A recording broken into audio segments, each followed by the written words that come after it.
Assalamualaikum warahmatullahi wabarakatuh. Perkenalkan, nama saya Rizky Dadan Pratama dengan nomor NIM 2892150364 dari Fakultas Ekonomi dan Bisnis, Program Studi Manajemen. Di sini saya akan mempresentasikan kerentanan terhadap krisis ekonomi, yaitu dengan dosen Bapak Imhar MM. 1. Latar belakang yaitu dalam 2 dekade terakhir ini Indonesia sudah 2 kali diterpa krisis ekonomi besar. Pertama, krisis keuangan Asia yang muncul sekitar tahun 1997 dan mencapai klimaksnya pada pertengahan tahun 1993. Dan yang kedua, krisis ekonomi global yang terjadi dan mempengaruhi banyak negara, termasuk Indonesia, yaitu selama periode 2008 sampai 2009.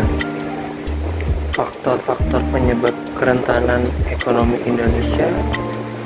Ada sejumlah alasan kenapa perekonomian Indonesia sangat rentan terhadap hampir semua tipe krisis ekonomi, seperti berikut ini. 1.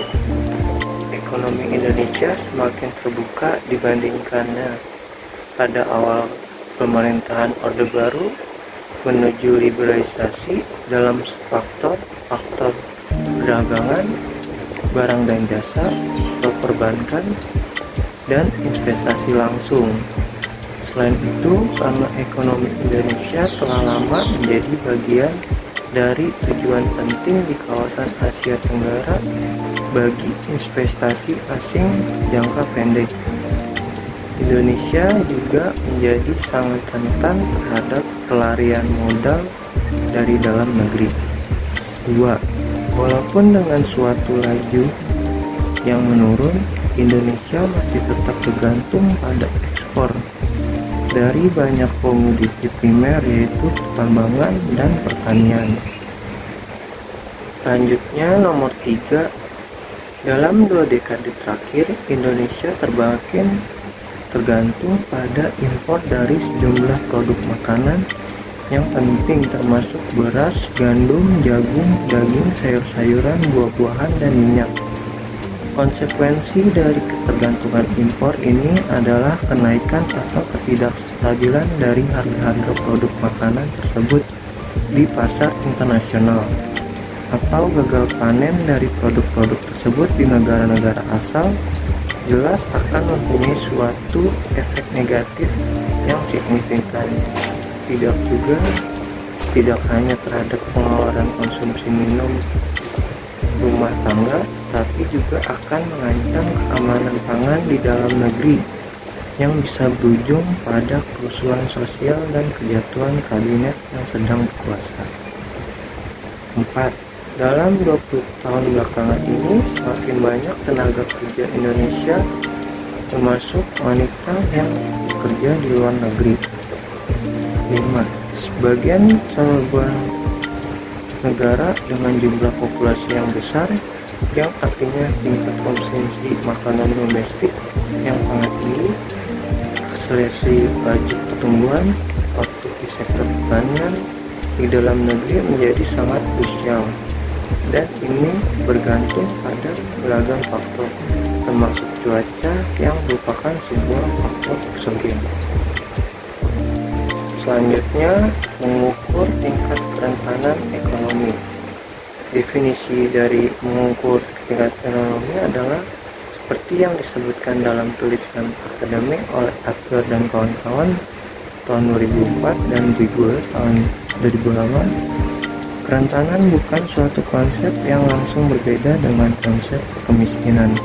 Secara umum, kerentanan merujuk pada potensi kerugian atau kerusakan yang diakibatkan oleh goncangan eksogen.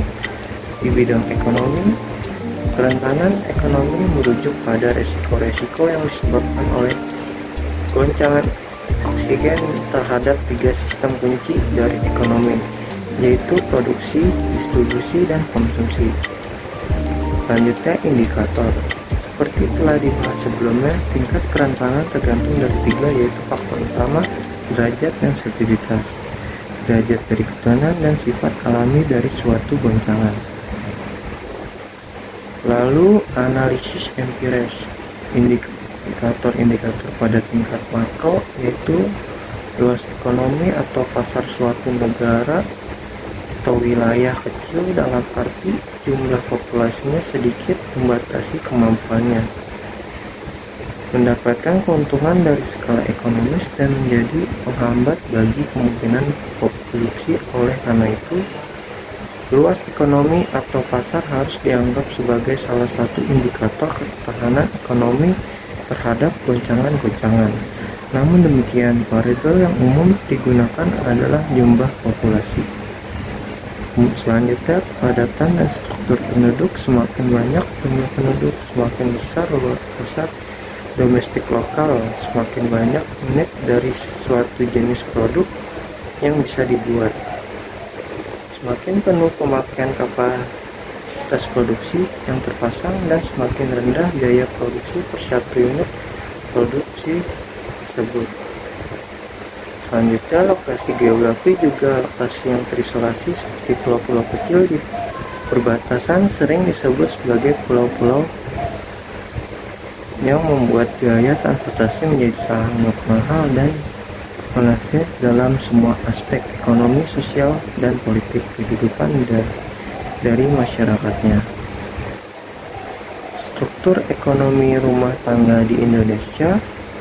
Provinsi-provinsi atau kabupaten dengan rasio konsumsi beras terhadap konsumsi non-beras yang lebih tinggi atau yang memiliki presentasi dari konsumsi beras di dalam total pengeluaran yang lebih besar, pada prinsipnya lebih rentan terhadap krisis tipe ini dibandingkan provinsi atau kabupaten dengan rasio yang lebih rendah. Selanjutnya, keterbukaan ekonomi suatu wilayah. Dengan derajat keterbukaan ekonomi yang tinggi menandakan wilayah tersebut melakukan ekspor dan impor.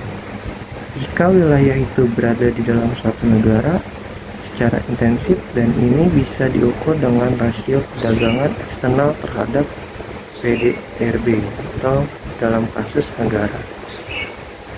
Selanjutnya, ketergantungan dan diversifikasi ekspor. Wilayah-wilayah dengan suatu ketergantungan ekspor yang sangat besar diukur dengan rasio ekspor terhadap PDB, mempunyai suatu keterbukaan yang lebih besar terhadap goncangan eksogen dibandingkan wilayah-wilayah yang tidak terlalu bergantung dan ekspor.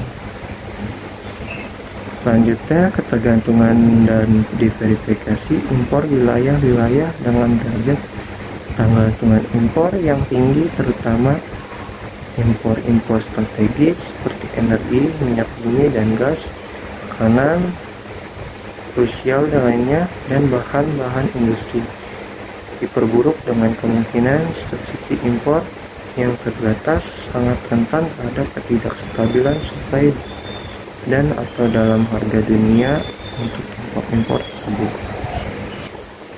Indikator-indikator pada tingkat makro atau mikro. Sebelumnya telah dibahas indikator kerentanan ekonomi tingkat makro. Sekarang tingkat mikro.